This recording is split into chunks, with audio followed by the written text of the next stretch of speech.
नमस्कार, मी महेश पवार.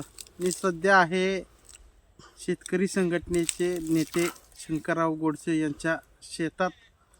आज शेतकरी संघटनेचे नेते शंकरराव गोडसे यांनी देशाचे पंतप्रधान नरेंद्र मोदी यांच्या दौऱ्याला दरम्यान ते काळे झेंडे दाखवणार आहेत. नेमकं कारण काय हे काळे झेंडे दाखवण्याचं आपण त्यांना विचारूया. काय नेमकं आहे अण्णा कारण?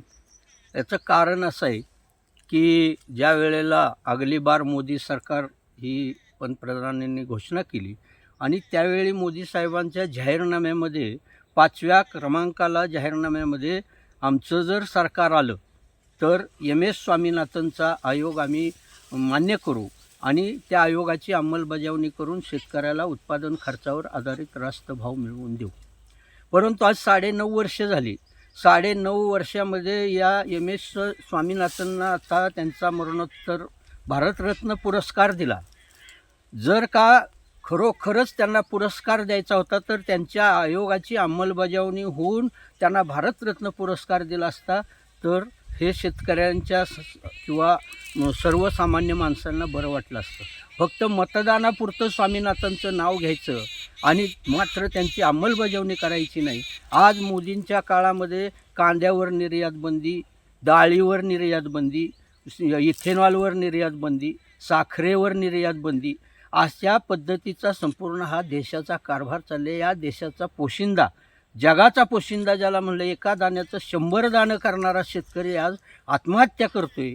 त्याच्या मुलांना शाळेमध्ये फी भरता येत नाही म्हणून मुलींनी आत्महत्या झालेलं आहे. आणि अशा ह्याच्यामध्ये मोदी सरकारनं शेतकऱ्यांच्यावरती काय रोष आहे, काय आम्ही पाप केलं आहे, काय या शेतकऱ्यांच्यावरती एवढा राग आहे हे आम्हाला समजत नाही.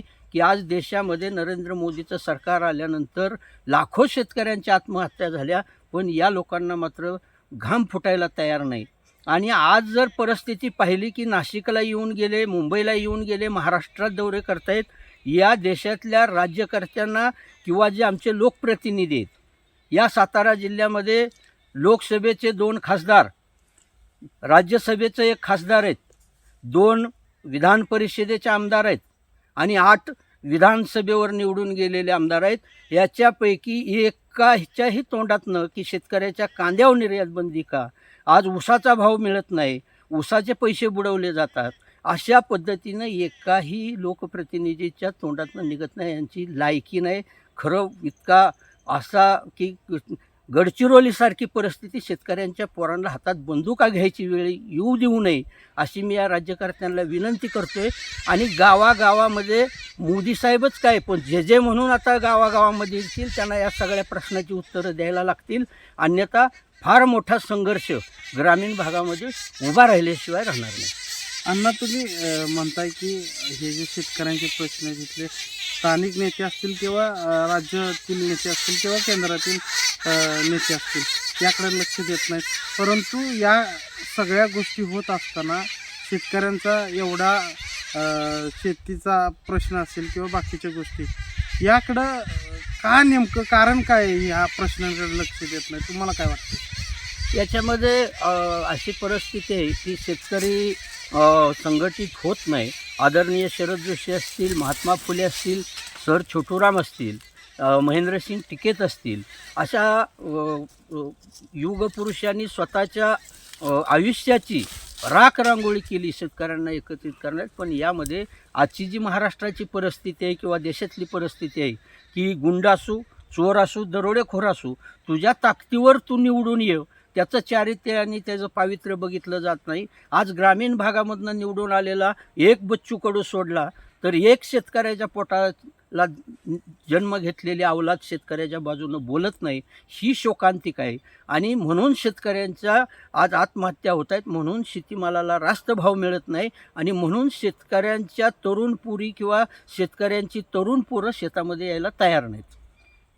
या सगळ्या प्रश्नांकडे जर बघितलं गेलं तर कुठंतरी तुम्ही म्हणताय तसं ही जी राजकीय मंडळी आहे त्यांची मानसिकता दिसत नाही किंवा शेतकऱ्यांच्या प्रश्नावर बोलत नाहीत. म्हणजे ह्यांना नेमकं आत्ता जे सत्तेवर आहेत किंवा विरोधक आहेत हे सगळेच गप्प आहेत. नेमकं असं काय आहे की फक्त निवडणुका आल्या की शेतकऱ्यांचे प्रश्न घेऊन पुढं जायचं? आता भविष्य काळात निवडणूक आहेत, नेमकं भविष्य काळात तुमची काय रणनीती असेल? या वेळेला आत्तापर्यंत स्वातंत्र्यापासून आत्तापर्यंत बघितलं तर कोणताही पक्ष अपवाद नाही की ज्यानं शेतकऱ्यांना लुटलं नाही. आणि चोर चोर मावस भाऊ मिळालेलं वाटून खाऊ, या महाराष्ट्रामध्ये तर एक राजकीय पक्ष असा नाही की ज्याची लायकी शेतकऱ्यांच्या दारात येऊन मतं मागण्याची आहे, किंवा एक लोकप्रतिनिधी असा नाही की त्यानं शेतकऱ्यांच्या प्रश्नावर आंदोलन केलं, सभागृह बंद पाडलं किंवा शेतकऱ्यांच्या प्रश्नावरती आंदोलनं केली.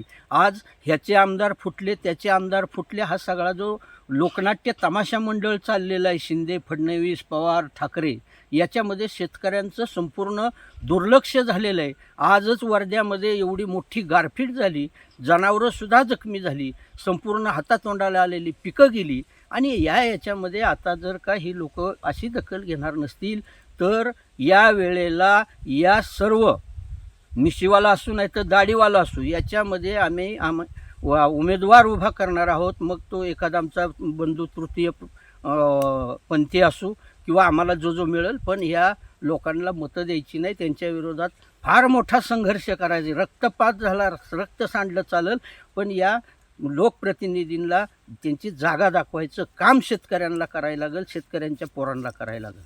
आता तुम्ही मोदी साहेब सातारा जिल्हा दौऱ्यावर आहेत, त्यांना तुम्ही काळे झेंडे दाखवणार म्हणताय, परंतु काळे झेंडे दाखवून हे शेतकऱ्यांचे प्रश्न सुटतील तुम्हाला वाटते? आजच्या सरकारला लोकशाही ही राहिलेली नाही.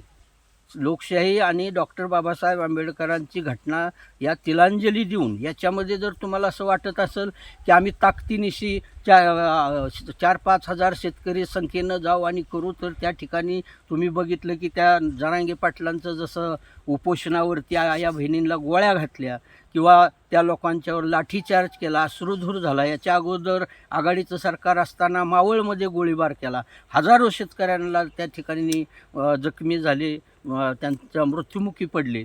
म्हणून आता यांच्याशी जर लढायचं असेल तर आता क्रांतिशील नाना पाटलांच्या मार्गानं, गनिमी काव्यानं जिथं जिथं शेतकऱ्यांचा प्रश्न ज्या व्यासपीठावर किंवा गनिमी काव्यानं मांडता येईल तिथं मांडला पाहिजे. आणि म्हणून आम्ही नरेंद्र मोदींना की ह्या देशामध्ये खरं जर हा देश कुणाच्या जीवावर चालत असेल तो शेतकरी आहे.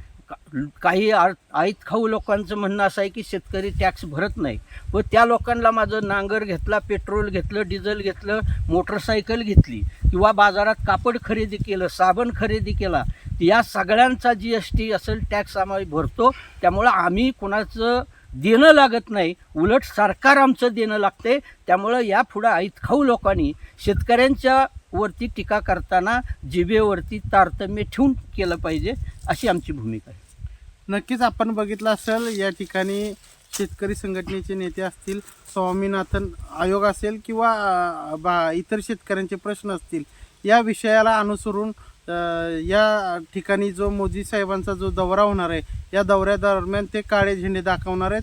का तर सरकार या शेतकऱ्यांच्या प्रश्नांकडे लक्ष देत नाही, म्हणून हे शेतकरी संघटना मोदींना काळे झेंडे दाखवणार आहे. यामुळं नेमकं काय होतंय याकडं आपण पाहणारच आहोत. 19 फेब्रुवारी रोजी देशाचे पंतप्रधान नरेंद्र मोदी हे पुणे, सातारा या ठिकाणी येणार आहेत. ज्या वेळेला अगली बार मोदी सरकार घोषणा केली त्यावेळेला मोदी साहेबांनी संपूर्ण देशामध्ये ग्रामीण भागामध्ये ज्या सभा घेतल्या त्या सभेमध्ये सांगितलं होतं की आम्ही सत्तेवर आलो की MS स्वामीनाथनचा आयोग लागू करू आणि शेतकऱ्याला न्याय देऊ. आज 9.5 वर्ष झाली. 9.5 वर्षामध्ये 5 ते 10 हजार शेतकऱ्यांच्या आत्महत्या झाल्या. परंतु या मोदींनी S स्वामीनाथनला भारतरत्न पुरस्कार दिला, पण त्यांचा आयोग त्यांनी मात्र लागू केला नाही. आणि आज जर परिस्थिती पाहिली तर कांदा पाकिस्तानातनं शत्रू राष्ट्राकडनं घेऊन भारतात आणून इथल्या शेतकऱ्याच्या कांद्याची माती केली जाते. त्याचबरोबर दुधाच्या भावाची परिस्थिती, आज पाण्याच्या बाटली इतकी किंमतसुद्धा दुधाला मिळत नाही, हे शेतकऱ्यांचं दुर्दैव आहे. आणि या जिल्ह्यामध्ये 3 खासदार आणि 10 आमदार असताना एकाच्याही तोंडातनं शेतकऱ्यांची परिस्थिती काय, का शेतीमालाचा बाजारभाव असेल किंवा शेतीमालाच्या निर्यात बंदीबद्दल सोयाबीनवर निर्यात, तेलबियावर निर्यात बंदी, डाळीवर निर्यात बंदी, अशा सगळ्या प्रकारचा शेतकऱ्यांच्या पायामध्ये बेड्या ठोकून शेतकऱ्यांना मारण्याचं काम हे मोदी सरकार करत आहे. काय या मोदी सरकारचं शेतकऱ्यांनी वाईट केलं किंवा काय पाप केलं शेतकऱ्यांनी की जगाचा अन्नदाता आत्महत्या करतोय आणि तरी पण हे लोकप्रतिनिधी तोंड उघडायला तयार नाहीत. म्हणून शेतकरी संघटना किसान मंच यांच्या वतीनं पुणे असो, सातारा असो किंवा ज्या ज्या ठिकाणी आम्हाला संधी मिळेल त्या त्या ठिकाणी गनिमी काव्यानं मोदींना काळे झेंडे दाखवून आम्ही निषेध करणार आहोत.